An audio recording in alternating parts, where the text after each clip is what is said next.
Family ട്രിപ്പൊക്കെ കഴിഞ്ഞ് വീട്ടിലെത്തിയിട്ടുള്ള ഒരു ചെറിയ വീഡിയോ ഉണ്ടത്. ഞാൻ പറയാറില്ല, ട്രിപ്പൊക്കെ കഴിഞ്ഞ് വരുമ്പോഴേക്കും പെട്ടെന്ന് തന്നെ തിരിച്ചു പോകാനുള്ള ടൈം എല്ലാവർക്കും ആവും. അപ്പോൾ അങ്ങനത്തെ ഒരു സാധാരണ ദിവസം ഉണ്ടത്.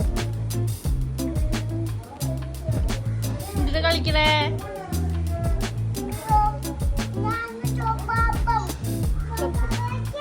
ആണോ?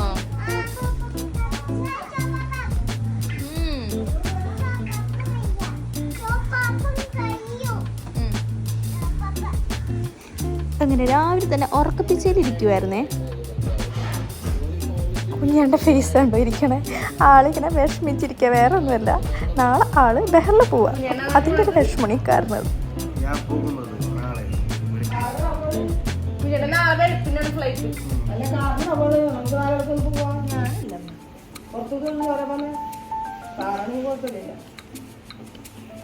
അങ്ങനെ കുഞ്ഞാണ്ട് തിരിച്ചു പോകുന്ന ടൈമായി. എനിക്ക് കൊണ്ടുവന്നാക്കാനായിട്ട് പോവാന്ന് വെച്ചാൽ ഭയങ്കര വിഷമമുള്ള കാര്യം. ഞാനില്ലാന്ന് പറഞ്ഞു പോവാനായിട്ട്. നാളെ രാവിലെയാണ് ഫ്ലൈറ്റ്.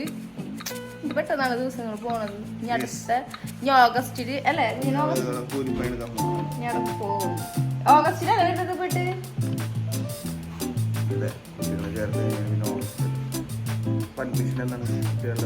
അതൊക്കെ തുടങ്ങിയിട്ടുണ്ടാവും.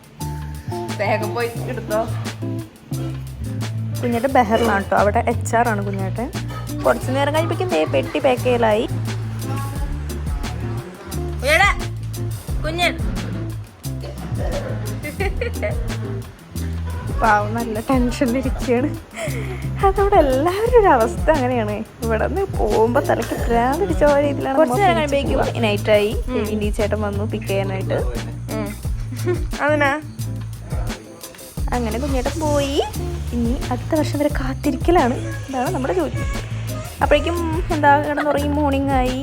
അപ്പോഴാണ് കൃഷ്ണേച്ചിയും വലിയേട്ടനും കൂടിയിട്ട് ഏതോ അമ്പലത്തിൽ, കൊടുങ്ങല്ലൂർ അമ്പലത്തിൽ, എൻ്റെ വീട് കൊടുങ്ങല്ലൂരല്ലേ, അപ്പം നമ്മുടെ അമ്പലത്തിൽ പോവാന്നും പറഞ്ഞിട്ട് ചേച്ചി പിള്ളേരുടെ അമ്മയെന്ന് പറഞ്ഞിട്ട് കാര്യമില്ല, സാരി എടുക്കാൻ അറിഞ്ഞൂടെ കുട്ടിക്ക്.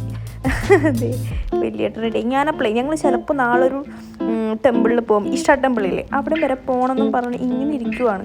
അപ്പം നമ്മൾ 2 പിള്ളേർക്ക്, ഞങ്ങളുടെ 2 കുട്ടീസിന് പട്ടുപാവാട സ്റ്റിച്ച് ചെയ്യാൻ കൊടുത്തിട്ടുണ്ടായിരുന്നു. എൻ്റെ ചിറ്റയില്ലേ, അച്ഛൻ്റെ അനിയൻ്റെ വൈഫ്. അപ്പം ആ ചിറ്റയാണ് തയ്ക്കണത്.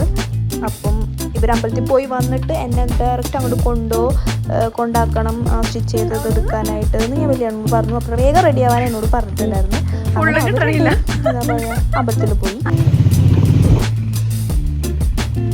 വലിയ ട്രയംഫിനാണ് കേട്ടോ പോണത്. ഇപ്പോൾ ഈ വണ്ടി എടുത്തിട്ട് ഒരു 4 മാസം എന്തോ ആയിട്ടുള്ളൂ. പക്ഷെ ഞാൻ ഫസ്റ്റ് ടൈമാണ് കയറിയത്. എനിക്ക് കയറാനുള്ള ടൈം കിട്ടിയിട്ടുണ്ടായിരുന്നില്ല. നമ്മുടെ വീട്ടിലുണ്ടാവില്ല ഒരു രക്ഷയില്ല കേട്ടോ. അടിപൊളി വണ്ടിയാണ്. സംഭവം അറിയാമല്ലോ, ഓഫ് റോഡൊക്കെ പോകാൻ പറ്റിയ ഒരു അടിപൊളി സാധനമാണ്. ഞാൻ അതിൻ്റെ ബാക്കിൽ നിന്നിട്ടും ഒരു കുലുക്കം. ശരിക്കും ഞങ്ങളുടെ വഴിയൊക്കെ കണ്ടാൽ ശരിക്കും മനസ്സിലാവും. ഫുൾ കുണ്ടും കുഴിയും ആ ഒരു ഏരിയ ആയിരുന്നു ഞങ്ങൾ വന്നുകൊണ്ടിരുന്നത്. ഞാൻ അറിഞ്ഞും പോലുമില്ല. അതിൻ്റെ മേലെ കൂടെ ഹൈ സ്പീഡിലാണ് വന്നുകൊണ്ടിരുന്നത്, നമ്മൾ അറിഞ്ഞും പോലുമില്ല. പിന്നെ എൻ്റെ 2 ചേട്ടന്മാരാണെങ്കിൽ വെക്കേഷൻ വന്ന അപ്പം ട്രിപ്പാണ്, മെയിൻ പ്ലാൻ അതാണ്. പിന്നെ അങ്ങനെയുള്ളവർക്ക് മസ്റ്റാണ് ഈ വണ്ടി. അങ്ങനെ സ്റ്റിച്ച് ചെയ്യാനുള്ളത് കൊടുത്തിട്ട് തിരിച്ച് വീട്ടിലേക്ക് പോവാണ്. പിന്നെ പിറ്റേ ദിവസം നമ്മൾ ഇഷയിൽ പോവും. അതൊരു വ്ളോഗായിട്ട് വരാം. റെഡി ആയതാണ്. ഇത് അടുത്ത വ്ളോഗിലിടാം. അപ്പോൾ ബൈ. എൻ്റെ വീഡിയോസൊക്കെ കണ്ടിട്ട് ഇഷ്ടപ്പെടുവാണെങ്കിൽ തീർച്ചയായും ചാനൽ സബ്സ്ക്രൈബ് ചെയ്യുക, ലൈക്ക് ചെയ്യുക, ഷെയർ ചെയ്യുക, കമൻറ്റ് ചെയ്യാം. അടുത്ത വീഡിയോ കാണാം. ബൈ.